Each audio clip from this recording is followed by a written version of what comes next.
Turma, tudo bem com vocês? Vamos dar hoje continuidade ao conteúdo da aula passada, né, que foi ciclo do ouro. Nós estudamos aí o que foi o ciclo do ouro, onde ele aconteceu, né, quais foram as contribuições, quais foram as consequências desse período para o Brasil, né, e fazendo um breve resumo, o ciclo do ouro ele se desenvolveu principalmente no século XVII, século XVIII, aqui no Brasil, na região de Minas Gerais, onde foram encontradas jazidas de ouro. Né, o ouro de Minas Gerais ele foi quase que totalmente explorado pela pela coroa portuguesa, que na época era metrópole do Brasil, metrópole era Portugal, né? E aí esse ouro ele era enviado para Portugal como cobrança de impostos, né, para pagar a coroa, enfim. Então a região de Minas Gerais ela foi altamente explorada. Né? E aí é nesse período também que nós vamos ter ali na região de Minas Gerais um grande fluxo de pessoas. Nós vimos que ela se tornou a maior cidade da América, a cidade de Vila Rica, lá onde hoje é Ouro Preto. Por quê? Justamente por conta da presença de ouro. Né? Vieram milhões de pessoas de fora para poder explorar as terras em busca de ouro, né? Mas a gente sabe que muitas vezes quem estava controlando ali eram os ricos fazendeiros da região, né? Ou então a coroa. E aí, dando continuidade ao conteúdo, a gente vai entender hoje o que foi a Inconfidência Mineira, né? E aí, primeiro a gente tem que entender o que é Inconfidência. Inconfidência nada mais é do que uma revolta, né, contra o governo que está posto. Ou seja, os inconfidentes foram pessoas ali de Minas Gerais que já não aguentavam mais a cobrança vinda de Portugal, já não aguentavam mais a pressão a metrópole exercia sobre a colônia, já não aguentavam mais os altos impostos, inclusive os impostos é um dos principais fatores, e não aguentavam também a dependência, né? Não se podia fazer nada na colônia se antes não passasse pela, pela aceitação, né, da coroa, no caso do rei de Portugal. Então, assim, Brasil era um verdadeiro subordinado de Portugal, certo? E aí nós vamos entender agora um pouco do contexto da Inconfidência Mineira, certo? Vamos lá, primeiramente entender o seguinte: quando ela ocorreu? Ela ocorreu em 1789, né? 1789 já era o fim do ciclo do ouro, fim do ciclo do ouro aqui no Brasil, né? E os inconfidentes, que eram as pessoas que estavam ali planejando essa revolta contra o governo, eles criticavam muito a cobrança do quinto, né, que era 20% da produção, teria que ser enviada para a coroa, era um dos impostos mais conhecidos, né? E havia também um grande medo da famosa derrama. Por quê? Porque a coroa disse, né, como no fim do ciclo do ouro, Minas Gerais já não estava mais produzindo tanto ouro, até porque o ouro estava ficando escasso, né? O ouro não é um infinito. Uma hora ele se acaba. E aí a coroa decidiu aumentar a cobrança de impostos, então estavam pagando muitos impostos, e pensou em declarar a derrama. Lembrem sempre da derrama, porque a derrama é uma das principais causas, né? Derrama nada mais era do que uma cobrança obrigatória dos impostos. Vamos supor que cada região mineradora, né, isso é o que acontecia, cada regiãozinha ali de Minas Gerais teria que dar anualmente para o governo 1.500 quilos, ou seja, mais de 1 tonelada de ouro. Só que tinha regiões que não conseguiam produzir nem a metade disso. Né? E aí o rei, insatisfeito, acreditando que sim, existia ouro e o povo estava roubando dele, ele decidiu que iria declarar a derrama, que é a taxação obrigatória. O que é que isso quer dizer? Se você não pagar os impostos, você não pagar os 1.500 quilos de ouro por ano, nós vamos roubar tudo que tiver na região. Então, assim, o governo permitia, inclusive, que os militares entrassem nas casas das pessoas para roubar objetos, né? Entrassem nos estabelecimentos para roubar o que tinha de valor ali, para poder completar os impostos. Era uma taxação obrigatória. Então essa aí vai ser uma das principais causas, né, da Inconfidência Mineira. Como eu tinha falado para vocês, a economia da região mineradora estava em declínio, né, e a coroa portuguesa estava cada vez cobrando mais e mais impostos. Aqui, ó, essa derrama ela atingia toda a população mineira.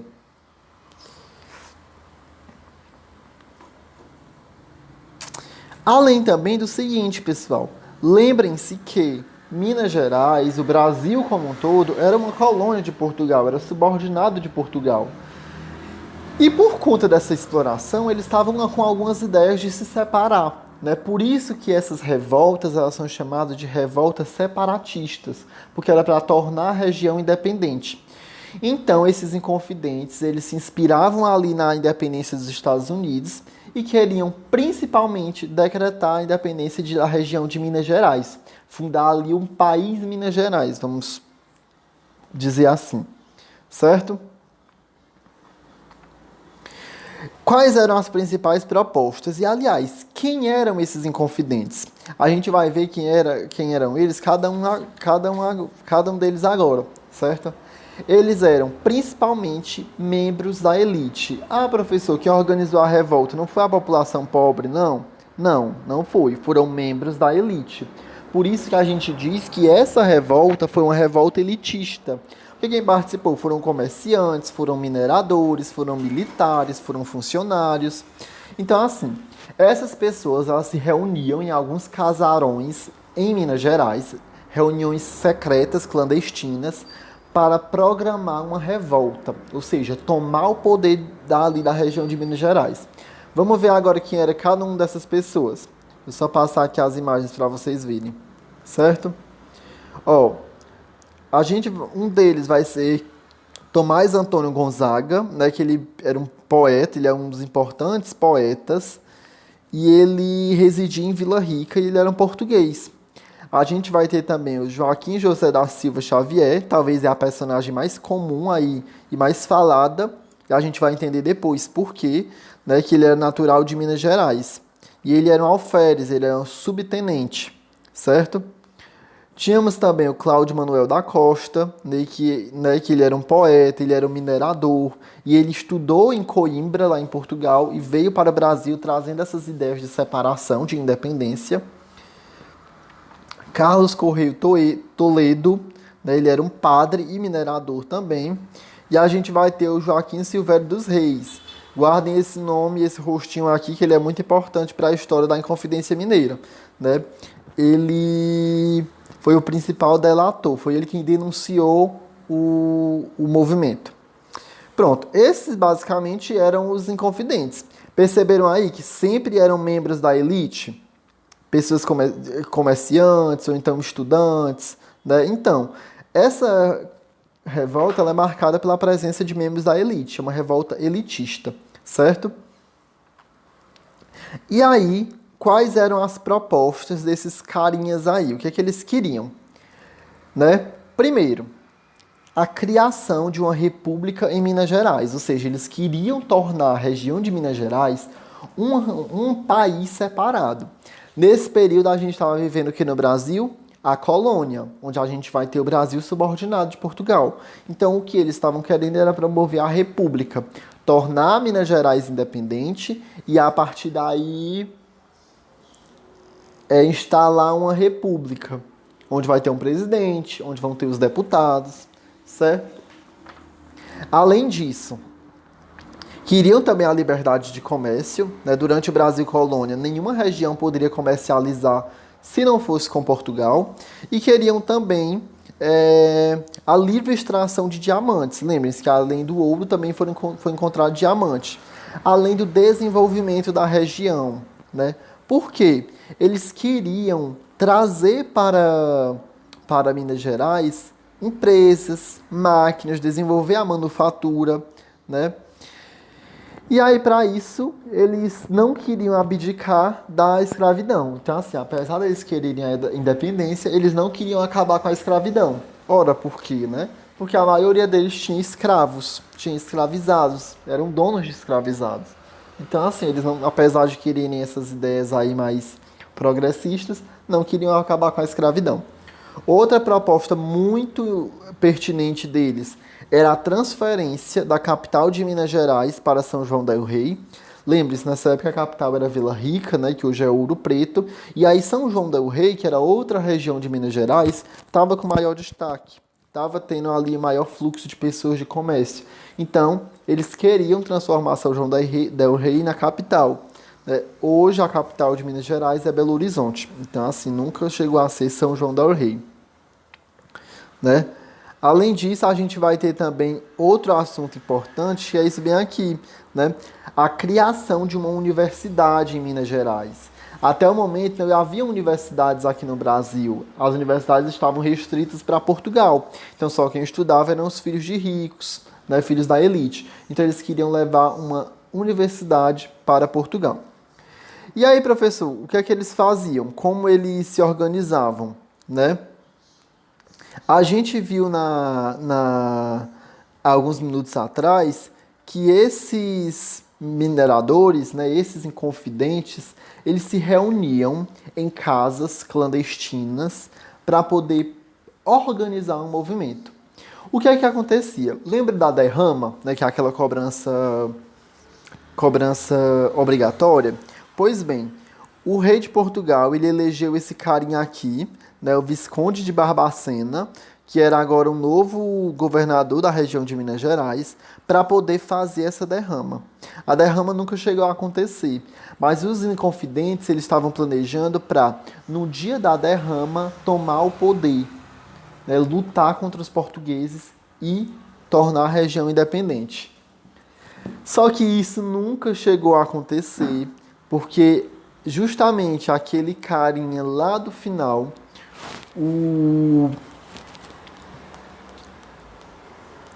esse aqui, ó, o Joaquim Silvério dos Reis, ele delatou o movimento. Ou seja, ele foi até a coroa portuguesa, avisou que estavam planejando um movimento contra o rei de Portugal, que queriam tornar a Minas Gerais independente, e denunciou todos os seus companheiros, com nomes, localização de cada um, né?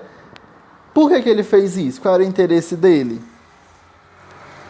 O principal interesse dele era o perdão de suas dívidas.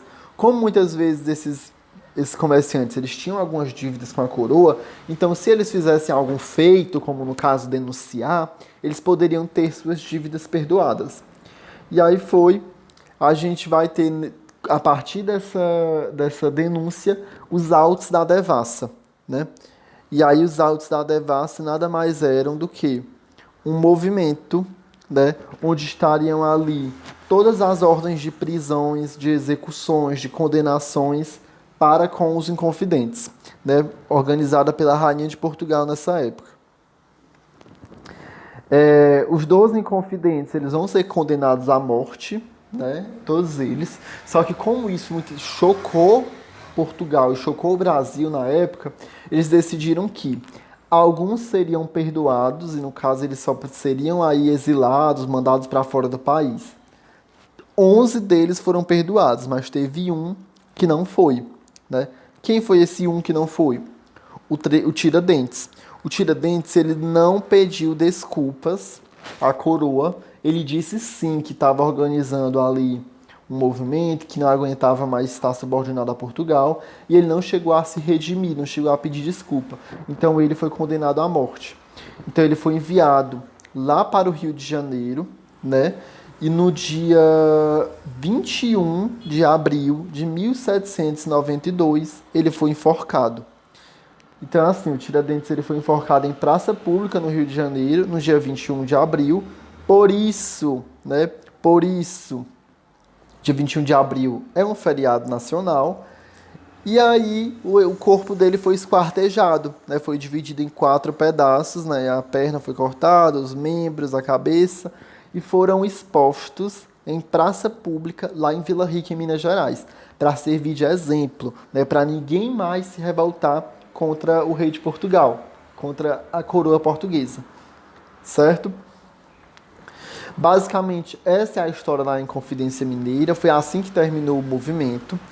Professor, e aí por que é que o Tiradentes hoje em dia tem um feriado nacional? Se ele foi mais importante que os outros?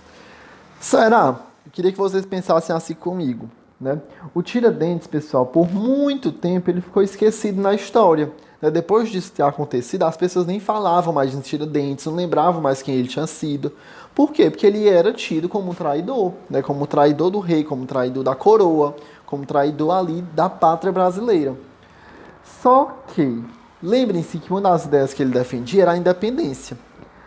Isso aconteceu em 1789, né? 100 anos depois, o que é que a gente vai ter no Brasil? Exatamente 100 anos depois, nós vamos ter, em 1889, a independência do Brasil em relação a Portugal. A proclamação da independência. Só que essa ideia de ficar independente de Portugal ainda assustava muito a população brasileira, né? Então, o que é que os portugueses fizeram? Aliás, portugueses não, o que é que os militares que proclamaram a independência do Brasil fizeram? Usaram a figura de Tiradentes, né, que tinha sido morto, em nome da independência, para se tornar um símbolo nacional. Então, por isso que Tiradentes virou um símbolo nacional, né? E aí criaram um feriado em homenagem a Tiradentes, né? Usavam ele ali como se fosse um verdadeiro herói. Enfim, Tiradentes teve essa sua imagem voltada aí para o cenário brasileiro depois de 100 anos como um herói da nação, certo?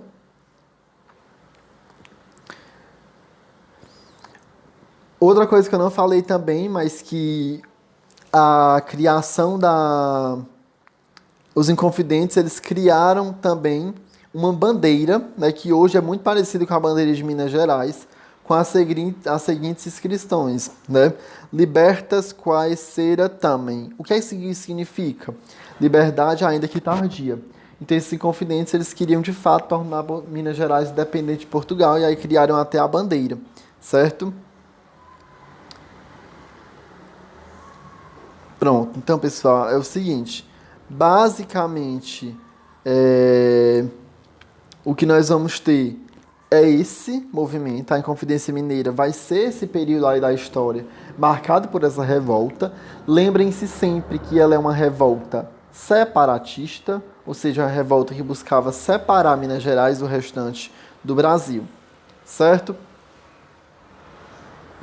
Dúvidas, comentários, vocês anotem aí no caderno de vocês para a gente responder na próxima aula, que será por videoconferência, certo? Na próxima aula, eu indicarei as páginas do livro para a gente estudar para a nossa avaliação. Nossa avaliação já será semana que vem. Indicarei o conteúdo. E aí eu vou mandar lá para o nosso grupo as atividades que eu quero que vocês façam sobre esse conteúdo. Tudo bem?